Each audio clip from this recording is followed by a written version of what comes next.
Ah Marius, étranger si hautain, je ne te connais pas. Que m'importe le bruit de ton ombre et l'éclat de l'aigle impérial occupant la montagne. Si tu n'avais été de ces chères campagnes, que le berger qui siffle et conduit son troupeau, que le grand moissonneur des vignes et des eaux, que le roulier qui n'a que sa route pour gloire, peut-être aurais-je pu, recueillant ta mémoire, te placer dans ma vie et t'honorer tout bas. Mais que tes étendards, tes armes, tes combats laissent de traces vaines et de claires fumées sur mon cœur où Virgile a fixé sa pensée. Qu'aurait à faire, Dieu, d'un si pompeux retour, mes roses, mes cyprès, mes buis et mon amour? C'est Vénus et non Mars qui chantent sur ma porte. Moins qu'une lèvre heureuse et qu'une vigne morte, moins qu'un parfum d'aisselle et qu'une odeur de pain, ta victoire m'est chère, ô splendide Romain, dénouant son armure aux plaines de pourrières. Où tu mis ton ardeur règne la joie des airs, où tu mis des tombeaux mûrit le champ de blé. Comment veux-tu, Romain, que ton front étoilé éclaire ma maison, mon jardin, mon ouvrage, puisque l'arc de triomphe est sous le paysage, et puisque ces ruisseaux de sang que tu creusais, je préfère le goût des figues et du lait.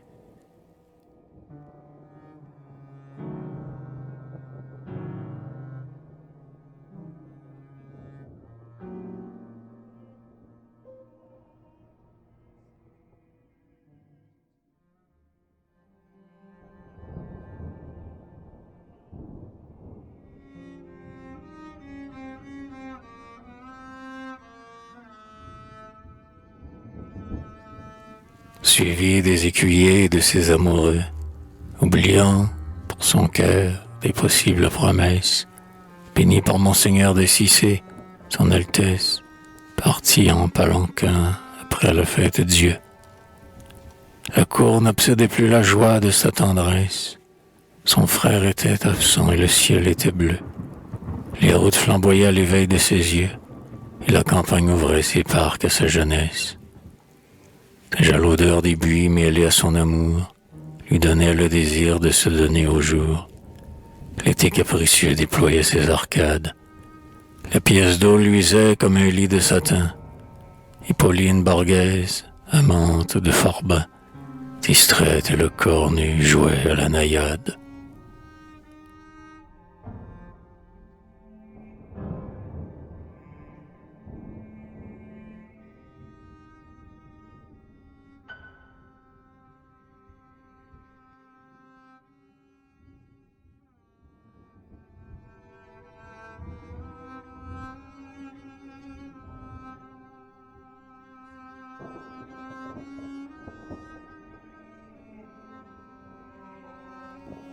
Dialogue avec Louise Collet. Que vous êtes chargé de grâce romantique, que vous avez souffert, que vous avez aimé. Reposez-vous. C'est la province bucolique dans laquelle vous êtes né. Reposez-vous. J'habite ce pays depuis quelques années. Partagez avec moi ce raisin parfumé, cet ombrage, ce ciel, ces fleurs et ce vin doux. D'où venez-vous? Ce sont les cloches d'une église qui sonnent. Je viens de Venise. Prions pour Musset, voulez-vous? Ah, que l'on me fait de reproches sur ce roman. Pourquoi ces cloches sonnent-elles tout le temps? Sans doute pour des morts qui vont en paradis. Mais quelle idée d'avoir écrit ce livre, de la jalousie. Je vous jure, j'étais l'ami de Musset. Le monde est méchant. Reposez-vous. Encore du raisin, du vin doux. Nous sommes dans votre province et pas grand-chose n'a changé. Ce bruit, c'est la chaîne du puits qui grince. Ce bruit, le vent qui fait bouger le laurier rose. De quoi tremblez-vous? De rien et de mille choses. Reposez-vous. Ah, mon temps de petite fille. fille, Saint-Jean et son vitrail qui brille, le vitrail brille toujours. N'avoir eu pour tout amour qu'une romance de fontaine dans sa ville, que j'ai de peine de retourner à Paris. Que vous fait ce qu'on écrit? Avec moi rester ici. Des fruits? Chaque saison m'emporte. Du vin? Il en coule à ma porte. Pourquoi suis-je déjà morte?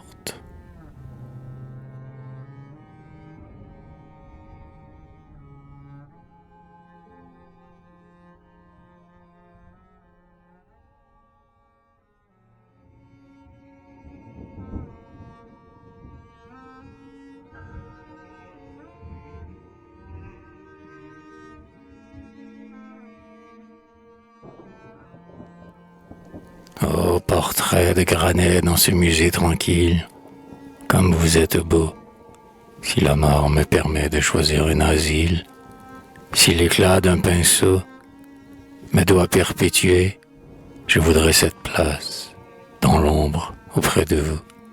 Mon cœur saura tenir dans ce petit espace.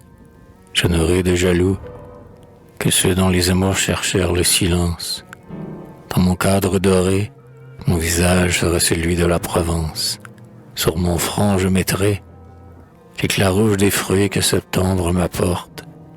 Mes yeux se lèveront vers un clair paysage empli de feuilles mortes. Des pins m'entoureront.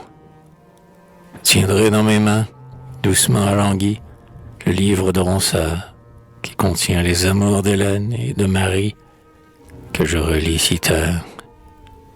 Mais quel ami, Granet, si cher et si fidèle, peut m'immortaliser. Serais-je, comme vous, d'un nègre le modèle?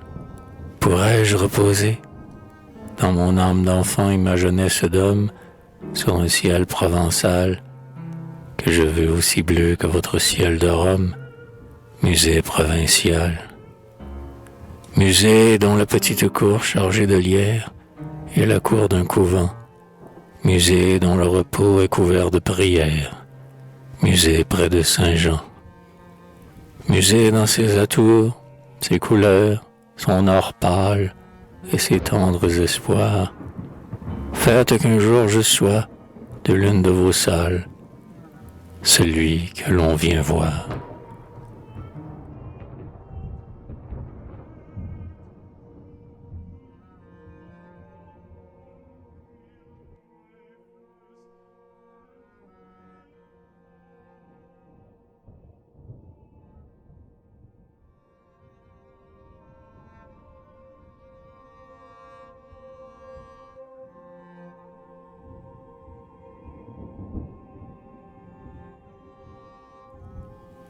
Le bibliothécaire, son chapeau basque et son habit d'épais velours, le part, sans orgueil, mais avec complaisance.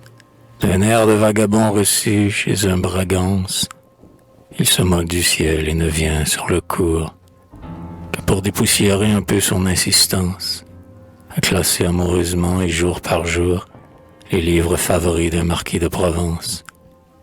Il sait le vieux François, car il lui fait la cour. Le vain souci du temps ne le prend ni l'accable. Il s'assied au café, songeant aux incunables, dans le royaume altier où son esprit est roi. Son rêve en manuscrit l'entoure de fumée. Des minutes s'en vont tout, distrait, je le vois, mettre en sa poche ouverte une pipe allumée.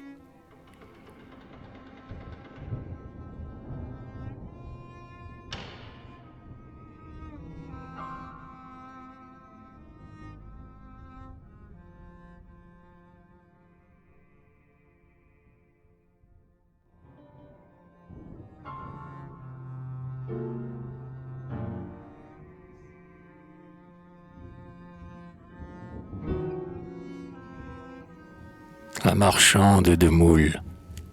Cette marchande avec sa voix et sa balance, avec ses paniers clairs qui lui pèsent au bras, ne sait que le beau temps et ne se soucie pas des hôtels de la rue ni du style de France. Elle est née vers la mer phocéenne, là-bas, dans les martigues claires où s'écoula l'enfance, du Maurras préfacé par Anatole France, dès que le messager qui vient et qui s'en va fait claquer son long fouet sur la route de Berre, elle accourt vigilante, heureuse est la première. Les coquillages frais lui caressent les mains. Elle reçoit en eux le sel et le matin, qu'elle prit un moment avant que d'aller vendre. Et comme si son cœur de femme s'en voulait, de ne pouvoir garder tout ce qu'on doit lui prendre, elle ment en criant les moules de Calais.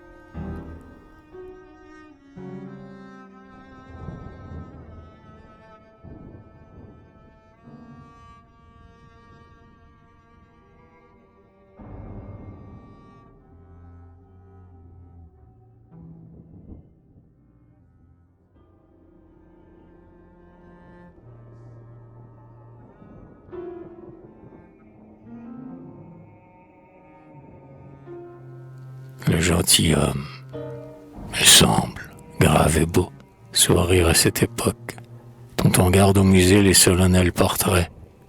Il tient la canne haute et porte sur les traits une finesse vive et pourtant équivoque.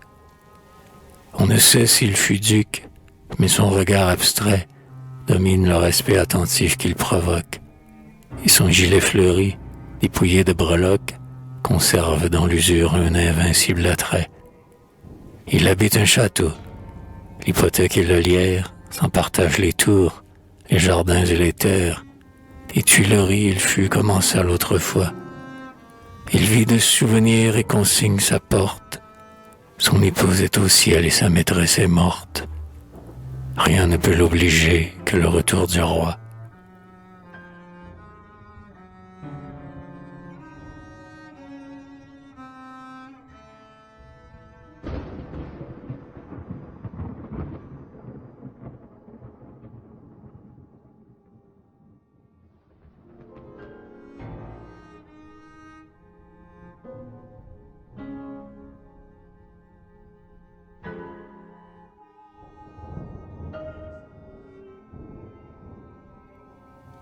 Une mendiante. Elle danse sur un pied, car l'autre fut écrasé. Elle aurait pu choisir un autre métier, oui c'est vrai, mais lequel? Elle croit qu'en dansant elle gagne le ciel. On lui a appris cela quand elle était petite. Elle est comme un oiseau qui saute et qui palpite dans la rue où sa robe étroite fait du vent. Elle sera toujours une petite enfant. Elle s'appelle Maria, un nom de sainte, mais les femmes d'ici l'appellent le moineau. Elle porte sur la poitrine un écriteau où les lettres ainsi que des lèvres sont jointes. À la façon qu'elle a de ramasser les sous, des gens disent « Comment fait-elle ?» Et c'est très doux. Quand elle mourra, d'amour ou de froid, d'amour ou de faim, car il est des hivers sans fin, le bon Dieu la recueillera et lui donnera une branche sur l'arbre bleu du paradis, avec une robe chaude et blanche pour son petit corps refroidi. Et Maria sur un pied, car l'autre fut écrasé, dansera pour l'éternité.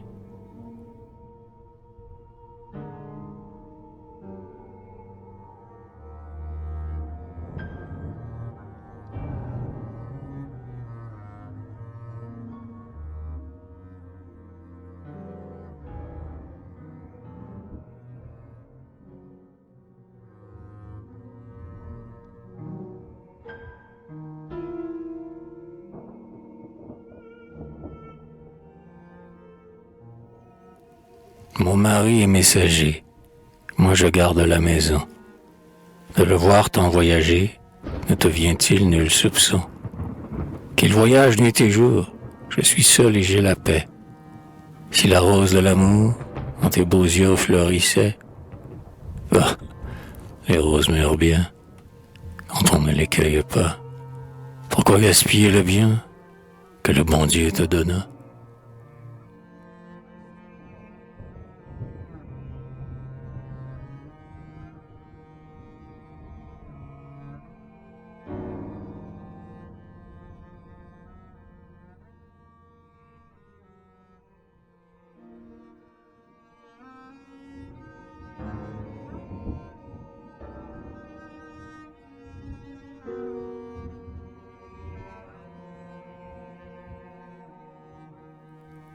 Au bord de mes cyprès, je pense à vous, Cézanne. Si, pour moins pardonner à ceux qui vous condamnent, la gloire vint très tard gravir votre tombeau. Voyez comme l'attente a rendu fort et beau le laurier qui vous couvre et l'ombre qui vous fête. Je ne sais rien de vous que la piété muette, que le travail, que le silence et la maison. Je n'ajouterai pas la rose à votre front, car ma main ne saurait s'exaucer jusqu'aux chaînes. Pourtant, si c'est aimer que d'ouvrir ses mains pleines, je vous offre, ce soir, la paix de ce jardin, triste et désenchanté que décore des pins. Peut-être l'avez-vous connu dans vos années, peut-être vos grands pas, au flanc d'une journée, ont-ils passé ma porte et traîné doucement, entre la vigne morte et les buis. Du mur blanc, avez-vous vu le clocher de Saint-Jean de Malte? La route, le morceau de la ville et la halte, immense et bleue du Mont Victoire, à l'horizon. Avez-vous regardé, par la même saison, que celle d'aujourd'hui, cette lumière rousse, pareille à des cheveux légers que le vent pousse devant lui, à des cheveux que les cyprès écartent quand ils sont trop rouges et trop près? Si vous êtes venu, vous savez mon offrande, mais si vous ignorez mon enclos, sa guirlande de lierre, son bassin, ses arbres, ses deux puits, sachez que je vous donne en eux, comme le fruit le plus pur des étés que j'ai passé sur terre, ô Cézanne d'Aix-en-Provence, solitaire.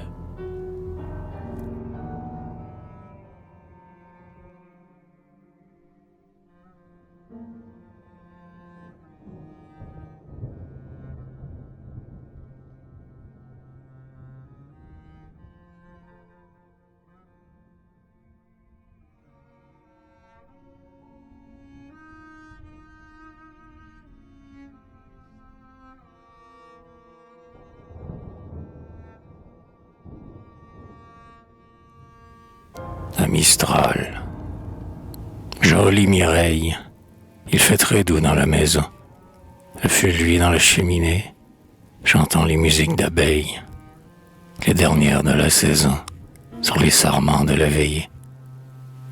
Quand de mon doigt mouillé, je tourne la page, je tourne aussi des paysages. C'est Saint-Rémy, les antiques, l'ombre des beaux, les mûriers et les oliviers, l'huile vierge de mon pays, le Rhône, les Saintes, la Croix. Je connais un gardien qui s'appelle Darbo, mais je n'ai pas trouvé son nom dans cette belle histoire. Si je savais la raison de mon cœur et de ma mémoire, Mistral, je t'aurais déjà dit pourquoi, lisant tes vers, je songe à mon ami. Pardonne-moi de n'être tout entier à le corps de ta voix, mais Mireille, c'est en la Provence que l'on peut bien y ajouter le souvenir et l'insistance de ceux qui savent la chanter. Le vent glisse sur la croisée, j'entends l'hiver dans les allées. On a brûlé les feuilles mortes, j'entends l'hiver contre ma porte. Le vent glisse sur la croisée. Ce soir, qu'importe le jardin, je suis près de la cheminée. Mireille me donne la main, j'accueille le bon grain de mes jeunes années. La ville des fontaines et du roi René est, là-bas, endormie. Du livre s'envole ma pensée, pourtant Mireille l'a suivi. Mistral en écolier, Mistral pas encore roi, Mistral venant à Aix pour y étudier. C'est à celui-là que je tends la rose qui vit 12 mois. Le temps passe, le temps presse, qui sait le blé dont il dispose? Il faut aller à la jeunesse. Mistral, je veux encore te parler de Darbo, car il vint, comme toi, dans la ville aux fontaines, dans les mêmes chemins, dans les mêmes plaines, se rencontrent parfois les hommes les plus beaux. Le temps passe, le temps presse, qui sait le blé dont il dispose? Il faut aller à la jeunesse. Quel est le fils, Mistral, que tu chéris le mieux? À qui vas-tu laisser, en t'approchant de Dieu, ta couronne qui luit, ton sceptre qui tombe? Je vois un cavalier qui brandit le trident et cueille le laurier. Oh Mistral, c'est d'Arbeau qui fleurira ta tombe. Je relis Mireille, il fait très doux dans la maison. Le feu luit dans la cheminée, j'entends des musiques d'abeilles, les dernières de la saison, sur les sarments de la veillée.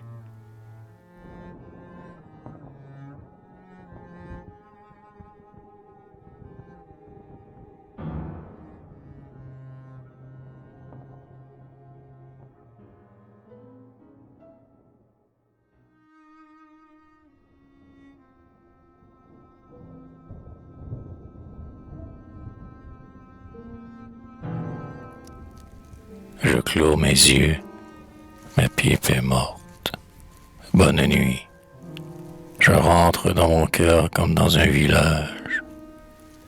Le chat ronronne auprès du feu. Tranquille bruit.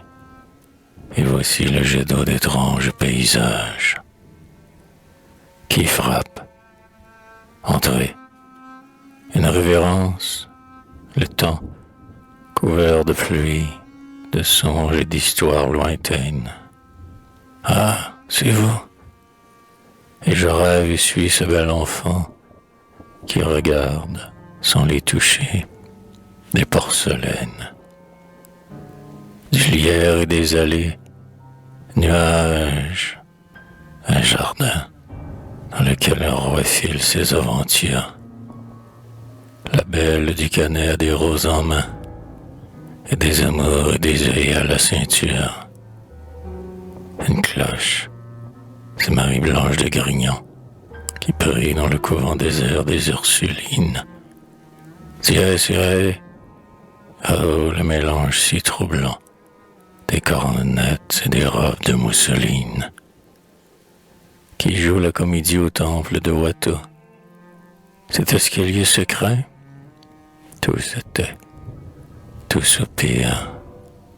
Une femme, en tremblant, lit Jean-Jacques Rousseau. Dans un boudoir, chrétienne daguerre conspire. Des miroirs, des transports, que j'ai vus de portraits et d'abat-jour de soie sur la lampe ravie.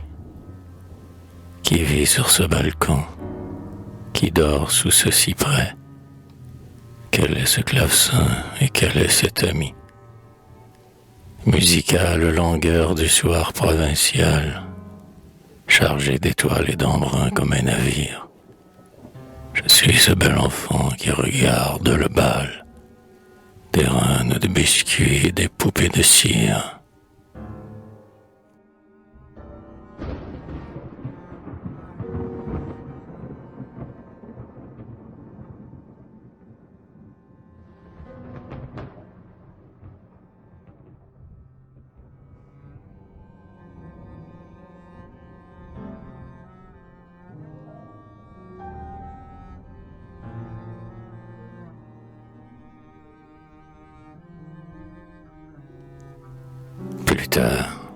Plus tard, dans des années, un poète me chantera comme j'ai chanté ma journée.